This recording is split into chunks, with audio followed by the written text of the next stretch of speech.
या ओके। आवाज आ रही है? 1 मिनट। जी हाँ।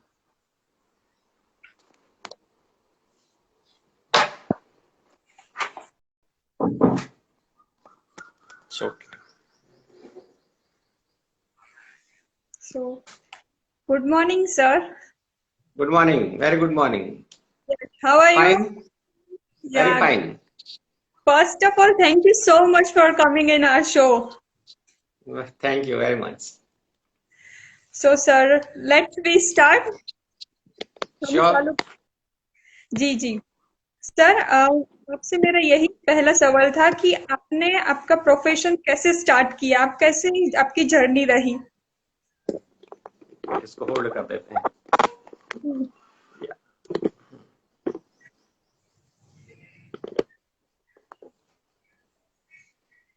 सबसे बहुत अच्छा अहमियत वाला ये सवाल है कि ये जर्नी कैसी रही और ये प्रोफेशन क्यों चुना। जी देखिए, आजकल तो बहुत सारे प्रोफेशन हैं, लेकिन सबसे इम्पोर्टेंट बात ये होती है कि आप प्रोफेशन ऐसा चुनना चाहिए कि जिसमें किसी की हेल्प हो सके। आजकल जो भी परेशानियां सबसे ज्यादा हो रही हैं, उसमें सबसे बड़ी परेशानी मेंटल इलनेस की है। लोग जी परेशान हैं मानसिक समस्याओं से, डिप्रेशन, एंजाइटी, फोबिया से। तो कुछ ऐसा कोई प्रोफेशन चुनना चाहिए जिससे लोगों की हेल्प हो सके। तो बहुत जी सोच समझकर मैंने ये प्रोफेशन चुना कि लोगों की हेल्प करने के लिए सबसे बेस्ट प्रोफेशन यही है, और इसमें काम करना बहुत अच्छा लगता है। जी। सो सर आपने कौन कौन से चैलेंजेस फेस किए हैं आपकी ये प्रोफेशन में और अभी आप फेस भी कर रहे हैं?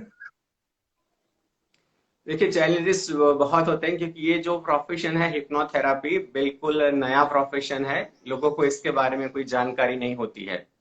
तो लोगों को कोई भी मेंटल इलनेस होती है तो ज्यादातर वो मेडिसिन पर ज्यादा डिपेंड होते हैं कि मेडिसिन लेके खुद को ठीक किया जाए। लेकिन एग्जैक्टली मेडिसिन से प्रॉपर रिजल्ट नहीं होता है। तो उसको कोई और ऑप्शन ढूंढना पड़ता है, तो और कोई मंत्र तंत्र या दूरा धागा में लोग कोशिश करते हैं। लेकिन फिर भी लोगों को इसमें कोई सेटिस्फेक्शन नहीं मिलता है, व्यक्ति ठीक नहीं होता है। तो उसको कुछ और चीजें चाहिए। लेकिन हिप्नोथेरापी एक बहुत ही अच्छा और रिजल्ट बेस्ड बहुत ही कारगर तरीका है। लेकिन लोगों को ये तो कुछ नई चीज लगती है कि इसमें कैसे होगा, रिजल्ट होगा कि नहीं होगा। इसमें दवाइयां भी नहीं होती है तो कैसे ठीक हो सकते हैं। ये एक चैलेंज बहुत होता है लोगों को इसके बारे में कन्विंस होना, समझाना। लेकिन एक बार कोई व्यक्ति इम्प्लीमेंट करता है तो बहुत अच्छा रिजल्ट मिलता है। तो फिर ये चीजें फिर आसान होती है, लेकिन शुरुआत में बहुत चैलेंजेस होते हैं। लेकिन अब मीडिया बहुत ही अच्छा लोग यूज कर रहे हैं। लोगों को पता चल गया है यूट्यूब के माध्यम से, तो ये चीज अब आसान हो गई। ओह सच अमेजिंग। और आपने बहुत अच्छे से एक्सप्लेन किया और आपने चैलेंजेस को ऐसे नहीं समझा कि अरे यार ये मेरे सामने कैसे प्रॉब्लम आ गई, बट आपने स्मूथली उनको रन किया। दैट्स अ ग्रेट एंड जी हाँ। फैंटास्टिक। एंड सर हम हमारे नेगेटिव थॉट्स को पॉजिटिव में कैसे कन्वर्ट कर सकते हैं? देखिए, आज के दुनिया में सबसे बड़ा कोई सवाल है तो यही है। आज की जो भी जनरेशन है या कोई भी लोग है, सबसे बड़ी प्रॉब्लम यही फेस करते हैं कि थॉट्स बहुत आते हैं और नेगेटिव ज्यादा रहते हैं। तो इसके लिए मैं एग्जांपल से हमेशा बात करता हूँ, लोगों को आसानी से समझ में आए कि नेगेटिव थॉट्स भी क्यों आते हैं और उसको आप पॉजिटिव में कैसे कन्वर्ट करेंगे। जी तो एग्जाम्पल से आपको समझना है कि आप एक इमेजिन कीजिए कि आप अंधेरी रात को गली से गुजर रहे हैं, और बीच में बड़े 4-5 कुत्ते आपको भौंक रहे हैं। तो उस टाइम आपके माइंड में बहुत सारे थॉट्स चलेंगे जो नेगेटिव हैं, जैसे डर यस। घबराहट भी आएगी। लेकिन उस टाइम नेगेटिव थॉट्स चल रहे हैं, आप जितने भी कोशिश करो कि मुझे पॉजिटिव होना है, पॉजिटिव थॉट्स क्रिएट करना है, लेकिन आप पॉजिटिव थॉट्स कन्वर्ट नहीं कर सकते। लेकिन यस। उस टाइम आपको कोई आके लाठी देता है और या कोई हथियार देता है और बोलता है कि चलो आप सामना करो, मैं भी आपके साथ हूँ। तो हाँ। उसी टाइम से आपके थॉट्स पॉजिटिव कन्वर्ट होने लगेंगे। चलो ठीक है, अब मैं अकेला नहीं हूँ, मेरे साथ कोई और है और मेरे साथ हथियार भी है। तो मैं अपने आप को सेफ कर सकता हूँ। तो उस टाइम थॉट्स धीरे धीरे कन्वर्ट होने लगते हैं। जी तो इन शॉर्ट, मैं हमेशा यही बात बताना चाहता हूँ कि कोई भी प्रॉब्लम आ रही है तो आपके थॉट्स नेगेटिव ही होंगे। आप लाख कोशिश कर लो, आपके थॉट्स कभी बदल ही नहीं सकते। लेकिन आप जो भी प्रॉब्लम फेस कर रहे हैं उसका अगर आपके पास सॉल्यूशन है, आप प्रॉब्लम फेस करने की क्षमता रखते हैं, तो आप इजीली अपने थॉट्स को कन्वर्ट कर सकते हैं पॉजिटिव में। तो सबसे पहला काम आपको ये करना चाहिए कि आपकी जिंदगी में जो भी अभी प्रॉब्लम्स चल रहे हैं, चैलेंजेस है, उस प्रॉब्लम के साथ आप अभी जूझ रहे हो, अगर आपको इसका सॉल्यूशन मिल रहा है या फिर आप इसके लिए कोशिश कर रहे हो, तो कोशिश करने से भी बहुत सारे प्रॉब्लम्स ठीक होते हैं और उसमें आपका माइंड पॉजिटिव भी हो जाता है। तो कोशिश करनी है कोई भी प्रॉब्लम्स को सॉल्व करने की, और इसके लिए आपको सपोर्ट मिलना चाहिए। ये दो दो चीजें करनी चाहिए थॉट्स को पॉजिटिव करने के लिए। पर सर कभी कभी क्या होता है कि हम इतने पॉजिटिव रहते हैं, हमारा माइंड सेट एकदम कंप्लीटली कॉन्फिडेंट होता है, बट क्या हम हमारे काम के लिए इतने पॉजिटिव रहते हैं पर वो काम होता ही नहीं है। सो उसके बिहाइंड रीजन क्या है कि हम क्यों ऐसे पॉजिटिव होने के बाद भी हमारा काम अच्छे से नहीं होता? बहुत सारी ऐसी चीजें होती है कि जिंदगी में व्यक्ति चाहता है और इस तरह की चीजें होती नहीं है और होगी भी नहीं, क्योंकि जी। इंसान जो भी सोचता है हमेशा अगर इस तरह से होता रहे तो फिर इंसान को किसी की जरूरत ही नहीं है, इंसान खुद ही भगवान बन जाएगा। लेकिन कभी भी ऐसा नहीं सोचना है कि मैं जो चाहता हूं ऐसा होना ही चाहिए। कोशिश इसकी होनी चाहिए कि मैं चाहता हूं ऐसा होना चाहिए। लेकिन ज्यादातर मामलों में होता है, कुछ मामलों में ऐसा भी होगा कि जैसा आप चाहते हैं वैसा नहीं भी होगा, तो उसको एक्सेप्ट करना होगा कि बस यही चीजें होती, इसी तरह से होता है। तो ये चीज दिमाग में ऑब्जेक्शन करते हैं कि मैं चाहता हूं ऐसा क्यों नहीं हुआ, तो व्यक्ति नेगेटिव होगा, अपसेट होगा, इससे दुखी होगा, फ्रस्ट्रेशन आएगा, डिप्रेशन आएगा। लेकिन ये पहले एक्सेप्ट करना है कि जैसा हम चाहते हैं वैसा हमेशा होता नहीं है, हर बार ऐसा होता नहीं है। कुछ चीजें ऐसी ही होगी जिंदगी में जो आपकी धारणाओं से, आपकी इच्छाओं से विपरीत ही होगी। तो उसको मानना ही पड़ेगा कि जिंदगी ऐसे ही होती है, और उसको एक्सेप्ट करके चलते हैं तो आप बहुत रिलैक्स रहते हैं, पॉजिटिव रखते हैं अपने आप को। ओके। एंड सर आजकल सब लोग बोल रहे हैं कि तो आप मेडिटेशन करो अभी, आप meditation is the best way to relax our mind. तो हम कैसे मेडिटेशन कर सकते हैं, उसके स्टेप्स क्या है, बेसिक क्या है मेडिटेशन का? सबसे पहले तो ये समझना है कि मेडिटेशन क्या होता है। लोगों के दिमाग में मेडिटेशन के बारे में अलग अलग धारणाएं होती है। मेडिटेशन का मतलब होता है सिर्फ थॉटलेस माइंड। जी। जबकि आपका माइंड थॉटलेस है, बिल्कुल थॉट्स नहीं चल रहे हैं। आप रात की नींद में जिस तरह से थॉटलेस होते हैं, इसी तरह से आप अपने आप को दिन में जागृत अवस्था में रखते हैं बिना थॉट्स, थॉटलेस माइंड, तो आप मेडिटेशन में हैं। तो मेडिटेशन के लिए बस सिंपल आपके पास कोई ऐसी जगह होनी चाहिए जहां पर आपको डिस्टरबेंस नहीं है, आप खुद रिलैक्स हैं, कोई हड़बड़ी नहीं है, कोई जल्दबाजी नहीं है। ऐसा समय आप चॉइस करते हैं और इसी समय पर आप अपने आप को रिलैक्स करते हैं। रिलैक्स करके आप अपने फोकस करते हैं ब्रीथ के ऊपर। अपनी जो भी ब्रीथ चल रही है, सांसें चल रही है, उस पर फोकस करते हैं, आप अपने आप को थोड़ा रिलैक्स करते जाते हैं, तो आप मेडिटेशन स्टेट में चले जाते हैं। मेडिटेशन एक मन की अवस्था है जो थोड़ी शांत अवस्था है, मेडिटेशन और कुछ नहीं है। तो इसके बारे में इतना ज्यादा सोचना, इसके बारे में गहरे में जानना कोई आवश्यकता नहीं है। उसको हल्के में लेके बस थॉटलेस माइंड बनाने की कोशिश करो, बस यही तो मेडिटेशन है। ओके। सो हम वो थॉट्स को हम कैसे स्टॉप कर सकते हैं जब हम मेडिटेशन में बैठते हैं, और हम कैसे हमारा मेडिटेशन इम्प्रूव कर सकते हैं? क्योंकि जब हम मेडिटेशन में बैठते हैं तो there are the plenty of thoughts are going on in our mind. बहुत सारे थॉट्स हमारे मन में चलते ही रहते हैं, चलते रहते हैं। फिर वो इंसान थक जाता है कि यार मैं मेडिटेशन भी कर रहा हूँ तो भी कोई फर्क नहीं पड़ रहा है। सो उसके हम क्या सॉल्यूशन है? देखिए, मेडिटेशन में भी यही हाल होता है जैसा नॉर्मली होता है कि दिमाग हमेशा सोचने लगता है, क्योंकि दिमाग का काम है सोचना। जो जिसका काम है उसको आप रोकोगे तो प्रॉब्लम होगी। दिमाग का काम सोचना है तो सोचने की कोशिश करेगा। लेकिन अगर आप उसको जबरदस्ती से रोकने की कोशिश करते हैं कि मुझे सोचना नहीं है, सोचना नहीं है, तो आप कभी सोच को रोक नहीं पाएंगे, आप ज्यादा ही सोचने वाले हैं। लेकिन हम्म। सोच को रोकने का एक ही तरीका है कि आप सोच पर ध्यान ही न दें, आप केवल सांस के ऊपर ध्यान दें। जितना आप ज्यादा अपने आप को फोकस करते हैं ब्रीथ के ऊपर, सांस की गति को देखकर आप थोड़ा सा अपने बॉडी को रिलैक्स करके इस तरह से 7 8 से 10 ब्रीथ करते हैं, तो दिमाग धीरे धीरे धीरे शांत होगा। और ऐसा भी नहीं है कि आप पहली कोशिश में आप मेडिटेशन में चले जाएंगे, 10 दिन में चले जाएंगे, ऐसा कुछ नहीं होता है। मेडिटेशन एक बहुत लंबा अभ्यास होता है। तो इसके लिए महीना, 2 महीना, 6 महीना, साल, 2 साल, 10 साल का अभ्यास करना जरूरी है। इसका कोई लिमिट नहीं है कि आपका मेडिटेशन कितने समय में सही तरह से लगेगा। किसी का 1 महीने में भी लग सकता है, किसी के लिए 1 साल भी लग सकता है, किसी को 5 साल में भी मेडिटेशन नहीं लग सकता। ये इसकी इम्प्रूवमेंट पर डिपेंड है, इसकी सॉल्व पर, कि इसका माइंड किस तरह से है, इस तरह से डिपेंड है कि उसको जल्दी से लगेगा या देर लगेगी। ओके। एंड सर सब लोग बोलते हैं कि सेल्फ एनालाइजिंग, खुद का एनालाइजिंग करना बहुत जरूरी है। तो हम कैसे कर सकते हैं खुद का analysing? How we can do it? Self analysis में आप अपनी जो भी रूटीन की दिनचर्या है उसमें आप अपने आप को देखिए कि आप किस तरह से बिहेव करते हैं और आपका बिलीफ क्या है और आपकी फीलिंग क्या है। इसमें आपको समझना चाहिए कि आप सेल्फ एनालिसिस करते हैं तो आपको कौन सी चीजों में अच्छा लगता है, कौन सी चीजों से परेशानी होती है। और सेल्फ एनालिसिस में आपको आपकी कमियों को समझना है कि मेरे अंदर क्या कमी है। सेल्फ एनालिसिस का मतलब ही यही है कि आप अपनी कमियों को ढूंढें और उसको दूर करें, तो आप इंप्रूव हो जाएंगे। तो आपको सेल्फ एनालिसिस में यही चीज करनी है कि कौन सी चीजें मेरे लिए बैरियर बनती हैं, कौन सी चीजों से मैं अपने आप को रोक लेता हूँ, कौन सी चीजों से की वजह से मैं आगे नहीं बढ़ पाता हूँ। इस तरह से आप चीजें अगर ढूंढते हैं तो आपको समझ में आ जाएगा कि इन चीजों की वजह से मैं अपने आप को रोक के रखता हूँ, मैं आगे नहीं बढ़ पाता हूँ, मेरा परफॉर्मेंस अच्छा नहीं होता है। तो आप इन चीजों को अगर धीरे धीरे करके दूर करते रहते हैं तो आपका जो सेल्फ एनालिसिस है बहुत ही अच्छा होगा और बहुत अच्छा इंप्रूवमेंट होगा। आप जो भी चाहते हैं आपकी लाइफ में, आप जो भी गोल अचीव करना चाहते हैं, इजीली आप कर सकते हैं। ओके।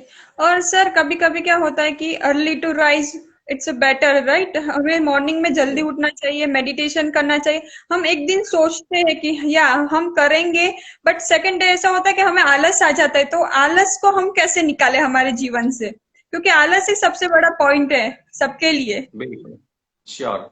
आलस की वजह से तो इंसान अपने आप को रोक के रखता है, आलस की वजह से लोग असफलता हासिल करते हैं।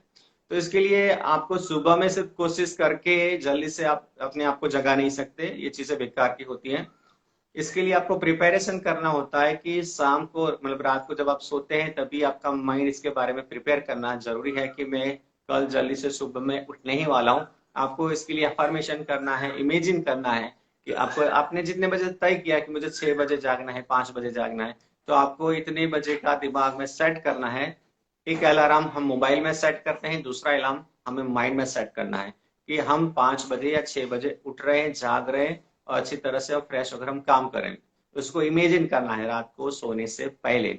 और अफर्मेशन भी बोलना है कि मैं कल 6 बजे उठ रहा हूँ, मैं 6 बजे उठने वाला हूँ, मैं 6 बजे उठना, जितने भी बजे उठना है इसके बारे में आपको रिपीटेशन करना है, अफर्मेशन। और सुबह में जब आपको आलस आएगा कि आज चलो आज के लिए छोड़ दो, कल से तो उठना है पक्का है, आज के लिए बस थोड़ा सो लेते हैं, आज थोड़ी सी नींद ज्यादा ही, रात को मूवी देखिए तो आज थोड़ा थकान है, आज के लिए लेट, कल के लिए स्टार्ट, कल से 5 बजे तो पक्का है, कल तो उठने ही वाले हैं। लेकिन सेम चीज कल भी यही होगा, कल आप यही कोई चीज ढूंढ निकालोगे कि आज की वो जल्दी से नहीं उठना है। तो ये चीज कल भी यही होगी, परसों भी यही होगी। तो इसके लिए आप इस तरह से दिमाग को प्रिपेयर करिए कि चाहे कितनी भी थकान है, कितने भी आलस आ रहे, चाहे कितनी भी नींद आ रही है, लेकिन एक बार उठ के तो बेड से बाहर चले जाना है। बस हाँ, वॉश बेसिन के पास जाके आंखों पे पानी छिड़क के थोड़ी देर बैठेंगे, नींद आएगी तो वापस सो जाएंगे। लेकिन एक बार जो बेड छोड़ने की हिम्मत जुटानी है, वो एक बार वो बैरियर तोड़ना है। और इसके लिए प्रिपरेशन जैसे बताया रात को भी करना है, सुबह में विल पावर दिमाग के अंदर पैदा करना है कि आज तो मैं उठने ही वाला हूँ, चाहे कुछ भी हो जाए, कितनी थकान है, मैं अभी बेड से बाहर आ रहा हूँ। इस तरह से अफर्मेशन करता रहना है, अभी मैं बेड से बाहर आ रहा हूँ, अच्छा महसूस करूंगा और अच्छा काम करूंगा। तो उस टाइम जी। आपका दिमाग आपको सपोर्ट करेगा। लेकिन आपके वर्ड्स ऐसे हैं कि चलो आज तो बहुत थकान है, छोड़ो, आज से एक दिन में क्या, इतनी जिंदगी में नहीं उठे तो एक दिन नहीं उठेंगे तो क्या फर्क पड़ेगा, तो आज के यस। लिए थोड़ा सो लेते हैं, कल से तो स्टार्ट करेंगे। तो कल भी यही हाल होगा। लेकिन आज आपको बख्शना नहीं है, आज से ही स्टार्ट करना है कि मुझे आज तो उठना ही उठना है, कल चाहे पता नहीं क्या होगा, आज तो मैं उठने ही वाला हूँ। ये विल पावर का मैटर है। तो सुबह में आपको विल पावर पैदा करना होगा आपके शब्दों से, तो आप उठ पाएंगे। Yes. So sir, how we can, हम हमारे गोल को कैसे पहचान सकते हैं कि हमारे अंदर ये स्ट्रेंथ है, हम ये कर सकते हैं? कभी कभी क्या होता है कि हम करियर गलत चॉइस कर लेते हैं, और सबसे ज्यादा प्रॉब्लम करियर चॉइस करने में ही होती है। तो हम कैसे फाइंड आउट करें कि ये करियर हमारे लिए बेटर है? करियर चॉइस करने में एक ही चीज का ध्यान रखना है कि आप जो भी करियर तय करते हैं वो आपको आपके इंटरेस्ट का ही होना चाहिए, ये सब पहले से चेक करना है। आप Yes. अपने इंटरेस्ट को पहले समझ लीजिए कि मेरा इंटरेस्ट क्या है। आपको इलेक्ट्रॉनिक में इंटरेस्ट है, आपको होटल चलाने में इंटरेस्ट है, आपको आपकी सर्विस देने में इंटरेस्ट है, आपको मैन्युफैक्चरिंग में इंटरेस्ट है, क्या चीज में इंटरेस्ट है। आपको आपका इंटरेस्ट पता चलता है तो आप करियर चूज करना इजी हो जाएगा। करियर चूज करने में इतना ही ध्यान रखना है कि आपका इंटरेस्ट का ही करियर होना चाहिए। आपके इंटरेस्ट के सिवा चाहे और करियर चाहे कितना भी पैसा देता है, लेकिन उसमें आपको बिल्कुल इंटरेस्ट नहीं रखना, कोई ध्यान नहीं देना। आप इंटरेस्ट क्या है आपका बस ये आपने ढूंढ लिया तो आपका करियर भी तय है। इसके सिवा और कुछ नहीं करना चाहिए। यस। यही तो है। सर आजकल कोरोना वायरस चल रहा है, सब लोग डिप्रेशन में घर में है, तो आप कुछ एडवाइस देना चाहोगे उनको? देखिए, कोरोना के लिए बहुत सारे एडवाइस लोगों को दिए गए हैं, लेकिन मैं तो यस। यही बताऊंगा कि कोरोना से डरने की कोई आवश्यकता नहीं है। कोरोना ऐसा कोई बड़ा वायरस नहीं है जिससे कोई प्रॉब्लम हो सकती है। बस डर एक जो हमने मन में बिठाया है उसको हटाना है, और जो भी काम रूटीन में जैसे हम करते हैं रेगुलरली, बस इसी तरह से करना चाहिए। कोरोना के डर की वजह से दिमाग हम इतना नेगेटिव बना चुके हैं कि कोरोना की बात आते ही हम ऐसे कुछ इमेजिन में चले जाते हैं कि जैसे जिंदगी अब खत्म होने वाली है, यस। दुनिया खत्म होने वाली है। ऐसा कुछ नहीं है, कोरोना टेम्पररी है। और कोरोना से कुछ ऐसे लोग ही प्रभावित होते हैं जिसको ज्यादा प्रॉब्लम इम्यूनिटी का है। जैसे नॉर्मल इम्यूनिटी है, इसको कोई भी डरने की आवश्यकता नहीं है। अगर आप कोरोना पॉजिटिव भी होते हैं तो घर में ही रहिए और कुछ घरेलू उपचार कीजिए। आप 15 दिन के बाद नॉर्मल हो जाएंगे, नेगेटिव हो जाएंगे, पक्का है, कोई बीमारी नहीं होने वाली आपको, कोई खतरा भी नहीं है। बस इतना यस। ही छोटा मैसेज समझना चाहिए। Yes sir. और सर अभी 10th और 12th की शायद से एग्जाम होने नहीं वाली है, और वो 10th और 12th स्टैंडर्ड इतना इम्पोर्टेंट रहता है बच्चों के लिए, सो आप उनको क्या एडवाइस देना चाहोगे? अब इसमें एडवाइस से तो कुछ होगा नहीं। एक्चुअली जो चीजें अब इस तरह से होने वाली है कि कोविड की वजह से अगर एग्जाम नहीं लिया जा रहा है, तो जो भी चीजें जो भी हालात हो रहे हैं उसको फेस करना होगा कि आप बिना एग्जाम से ही अगले स्टैंडर्ड में चले जाएं, या आपको ऐसे पास आउट किया जाए, चलो आपको ऊपर की क्लास में लिया जा रहा है। तो आपको इस तरह से प्रिपेयर करना है कि चलो इस साल तो हम किस तरह से बिना एग्जाम से पास हो गए और अगले स्टैंडर्ड में चले गए। लेकिन आपको प्रिपरेशन तो फिर भी करना है अगले स्टैंडर्ड के लिए कि आप अगले स्टैंडर्ड में अच्छा परफॉर्म करें, अच्छी प्रिपरेशन करें। इस साल कुछ नहीं हुआ है तो छोड़ दो। एक साल जिंदगी के करियर के लिए कुछ मायने नहीं रखता। यस। इस साल आपने कुछ अच्छा नहीं भी किया, अच्छा परफॉर्मेंस नहीं हुआ, एग्जाम नहीं दिया, इट्स ओके, नो प्रॉब्लम। ये जो आपका 10th का 12th था वो करियर के लिए बहुत महत्वपूर्ण है, और इसमें ही करियर है, ऐसी सोच नहीं रखनी चाहिए। यस। यस। सर जो आपसे आपकी बात से इंस्पायर होते हैं, उनको आप क्या कहना चाहोगे? बस उसको यही बोलेंगे कि जिंदगी बहुत ही शानदार है, मजेदार है। कोई भी नेगेटिव थॉट्स टेम्पररी होता है। तो आप दिमाग में इंस्पिरेशन इतना माइंड में भरना कोशिश कीजिए कि जिंदगी आप अपने हाथों से अपने कोशिश से बनाएंगे कि आपको जैसा जीना है वैसा आप जियो। जी। किसी के कहने पर, किसी के गाइड करने पर जिंदगी नहीं जीनी चाहिए। जिंदगी अपनी इच्छाओं से, अपनी मर्जी की, अपनी इच्छाओं की जिंदगी जीना, उसको ही जिंदगी बोलते हैं। बाकी किसी ने बताया और हमने जी लिया, शायद वो जिंदगी नहीं हो सकती। जी वो तो है ही। So yes. सर, मैं आपको ये बोलना चाहूंगी कि आजकल सब लोगों को गुस्सा बहुत ज्यादा आता है, बराबर, कि कोई भी चीज हो गई, डिप्रेशन में है तो गुस्सा आ गया, तो हम उन गुस्से को कैसे कंट्रोल में कर सकते हैं कि एट अ टाइम हाँ हमें गुस्सा आया तो हम उसको कंट्रोल कैसे करें? गुस्से के लिए एक सिंपल प्रैक्टिस है, ब्रीथ प्रैक्टिस, ब्रीदिंग। अपने आप को फोकस करो अपनी सांसों पे, और उसमें रिवर्स काउंटिंग भी एक अच्छा प्रैक्टिस हो सकता है। 10, 9, 8, एक सांस भरो, 10 एक सांस भरो, 9 एक सांस भरो, 8 रिवर्स काउंटिंग करो, और आपका फोकस काउंटिंग पे ले आओ। नॉर्मल ब्रीथ से थोड़ा डीप ब्रीथ करो। इस तरह से आपका जो फोकस है, जो आप कोई वजह से गुस्सा हुए हैं, इससे फोकस हट गया तो आप रिलैक्स महसूस करोगे, पॉजिटिव महसूस करोगे। तो सिंपल टेक्निक, ओ। बहुत सारी टेक्निक, ये बहुत बड़ा लंबा चौड़ा विषय है, एक हाँ। दिन इस पर सेशन हो सकता है पूरा दिन का। जी। लेकिन अभी शॉर्ट में इतना ही बना चाहिए कि आप शॉर्ट में अभी इतना ही कर सकते हो। या वो तो है ही। So sir, thank you so much for coming in our show, and आपने आपका टाइम थैंक यू। हमें दिया, थैंक यू सो मच। और आपने बहुत अच्छी अच्छी एडवाइस दी है जो हमें काम आ सकती है फॉर द 10th 12th के लिए, या कोई गुस्से में है या कोई किसी को पॉजिटिव नेगेटिव थॉट आ रहे तो वो कन्वर्ट कैसे कर सकता है। So thank you so much for coming. Thank you so much. Thank you. It's okay. Welcome. Bye.